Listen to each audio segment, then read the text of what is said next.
కడప జిల్లా బద్వేల్ మండల పరిధిలోని శ్రీ శ్రీ శ్రీ దప్పిలేశ్వరి అమ్మవారి సన్నిధిలో నూతన సంవత్సరాన్ని పురస్కరించుకొని వేకువజాము నుండే అమ్మవారికి ప్రత్యేక పూజలు నిర్వహించారు.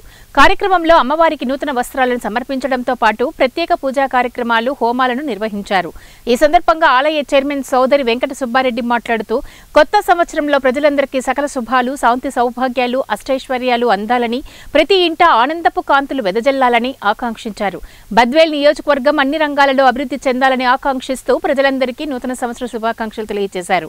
కార్యక్రమంలో Sri Sai Vasudha trust legal advocate Krishna, Chowdary Sudhakar Reddy, Kadapa Ravikumar, Avula Krishnakishore తో పాటు మేనేజర్ ఆరిఫ్ బాషా, పలువురు భక్తులు పాల్గొన్నారు. ప్రతి పండగకు శివరాత్రి అయితేనేమి, ఉగాది, సంక్రాంతి, తర్వాత పోతే దసరా, అమ్మవారి ఉత్సవాలు, నవరాత్రులు అన్నీ కూడా చాలా బ్రహ్మాండంగా జరుగుతాయి ఇక్కడ.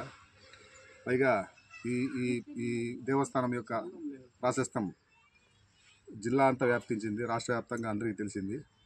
ఎక్కడెక్కడ వాళ్ళు అంతా ఈ టూరిస్టుల ప్రాంతం వాళ్ళు, బయట నుంచి వేరే రాష్ట్రాల నుంచి వచ్చిన వాళ్ళు కూడా ఇక్కడికి వచ్చి మొక్కుకొని అమ్మవారికి కోరికలు కోరుకుంటున్నారు. ఆ కోరికలు తీరిన వెంటనే మళ్ళీ ఇక్కడికి వచ్చి మొక్కుబడి తీర్చుకుంటా ఉన్నారు. చాలా పెళ్ళిళ్ళు కూడా జరిగినాయి. మళ్ళీ ఇటీవల ఇక్కడ పెళ్లి జరిగితే కూడా ఒక జంట వచ్చి పెళ్లి చేసుకున్నారు ఇక్కడ. దానికి సంబంధించి సాయి వసుధ ట్రస్ట్ తరఫున ఈ దేవస్థానం కమిటీ వారు వాళ్లకు మ్యారేజ్ సర్టిఫికేట్ కూడా ఇవ్వడం జరిగింది. కాబట్టి చాలామంది ఇక్కడ మొక్కుకున్న వాళ్ళందరికీ కోరికలు జరుగుతున్నాయి.